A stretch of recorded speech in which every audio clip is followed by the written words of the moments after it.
Boa tarde a todos e a todas.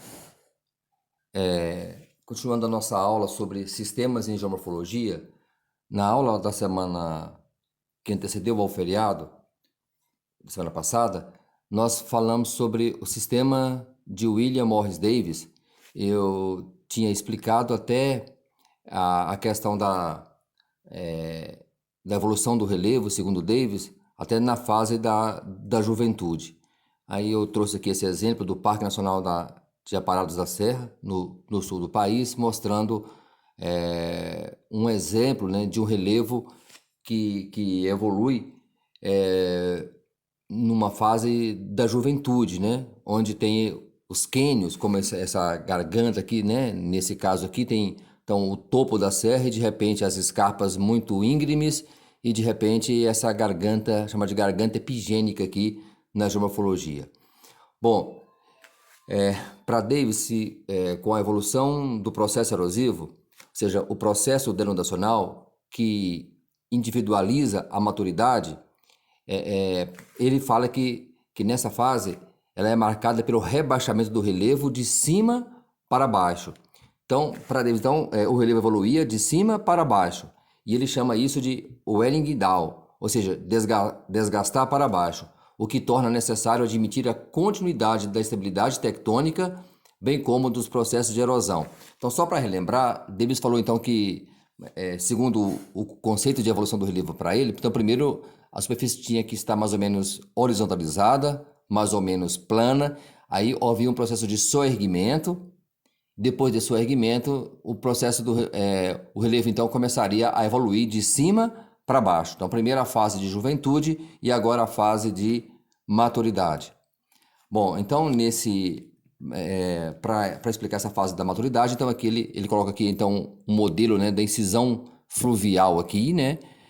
E aqui o relevo vem evoluindo de cima para baixo, né? Dessa forma aqui, até atingir essa parte mais escura aqui, que seria a chamada peneplanização. Então, a evolução final do relevo para Davis era a constituição de um peneplano, ou processo de peneplanização. E a evolução é de cima para baixo, o Wearing-Down.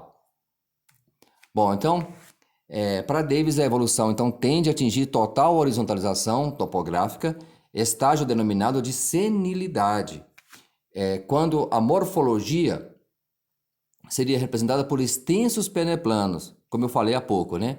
Às vezes, interrompidos por formas residuais determinadas por resistência litológica, denominadas de monadinox. Então, esses peneplanos para Davis, então, era a parte mais ou menos, é a parte final da evolução do relevo, né, que é uma parte mais ou menos plana, mas de repente, nessa peneplanice, nessa área plana, haveria, né, algumas resistências litológicas, algumas saliências topográficas que resistiram ao ataque dos processos erosivos e permaneceram ali na paisagem, meio que testemunhando a forma do relevo anterior, né? Então, essa resistência litológica ele chama de monadinox. É umas serras isoladas constituídas por materiais mais resistentes, resistente ao intemperismo, né? Ao ataque dos processos externos, exógenos, que comandam a evolução do relevo. Então, Davis fala que nessa situação havia praticamente um único nível altimétrico entre interflúvios e os antigos fundos de vales, ou seja, os níveis de bases ou nível de base, os quais estariam representados por cursos meandrantes, por meandros, né? E essa meandração significa a senilidade do sistema fluvial, com calhas aluviais, ou seja, são calhas onde o rio drena, né? Onde a água escoa, que também é chamado de talvegue. Então, essas calhas ou esse talvegue aluvial inumado, entulhado pela redução da capacidade de transporte fluvial. Aqui tem, então, um exemplo do sistema de Davis, né? Mostrando aqui um rio nas suas diversas fases evolutivas. Aqui, então, acima aqui, a fase da juventude, onde o relevo é mais movimentado, o talvegue é mais entalhado, aí de repente vem atingindo o estágio da maturidade. Aí as vertentes vão ficando mais amplas, vão reduzindo a declividade, até chegar ao estágio da salinidade, momento que o curso d'água passa a ser mais meandrante. Então, na fase da juventude, o rio tem enorme capacidade para erodir e para transportar o material que ele erodiu. Na maturidade, já ocorre um equilíbrio entre o processo de erosão e de transporte.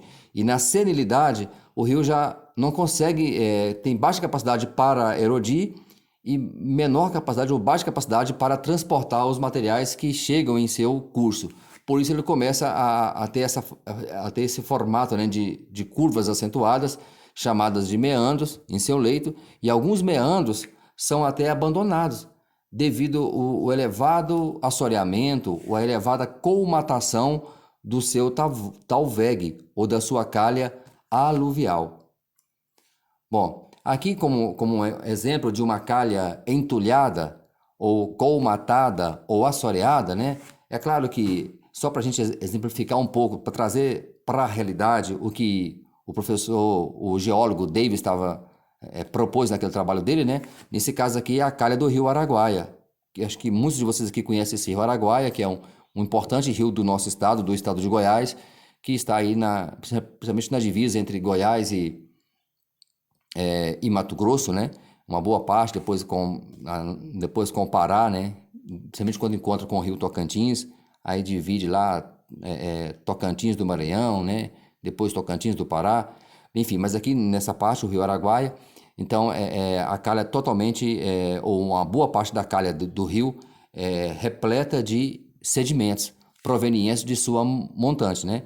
Então, nesse caso, pelo menos nessa época do ano, que é aqui nos meses de estiagem, o rio Araguaia ele perde muita capacidade de transportar os sedimentos que chegam em seu leito, criando extensas praias. Então é comum aqui em Goiás, na época de julho, nas férias de julho principalmente, as praias do rio Araguaia ficam completamente repletas de turistas, né, aproveitando esse material que vem de montante para jusante, né, e deposita no leito do rio, né, se transformando numa verdadeira praia, né, de água doce.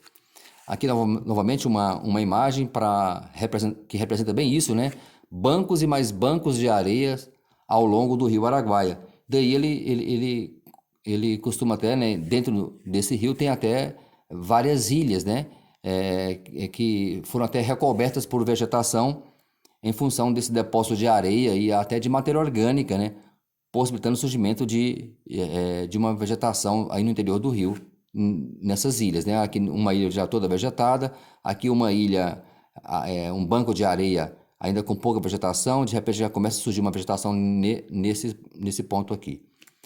Bom, aqui é um distrito, né, lá de São Miguel do Araguaia, que é chamado de Luiz Alves, um pescador aqui, né, aproveitando essa areia aqui na margem do rio, né, isso aqui quando é na época das cheias, né, como agora nós estamos no final do período de cheia, essa parte onde está esse senhor pescando fica totalmente coberto pela água.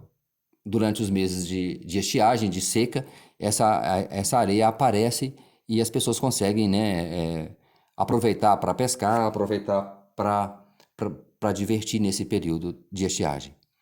Aqui um rio da bacia amazônica, né, evidenciando aqui, né, o leito dele em forma de meandros. Então esses meandros indicam que o rio tem um baixo gradiente, ou seja, tem uma baixa declividade entre o trecho de nascente dele e a jusante, que é a foz dele, ou talvez entre o trecho médio dele e a foz, né? Mostrando que ele tem baixa capacidade para erodir e para transportar o material que chega em sua calha, em seu leito, em seu talvegue. Por isso a água fica turva e ele vai depositando esse material no seu leito e em suas margens. Mais um exemplo de rios amazônicos, né? Repletos de meandros.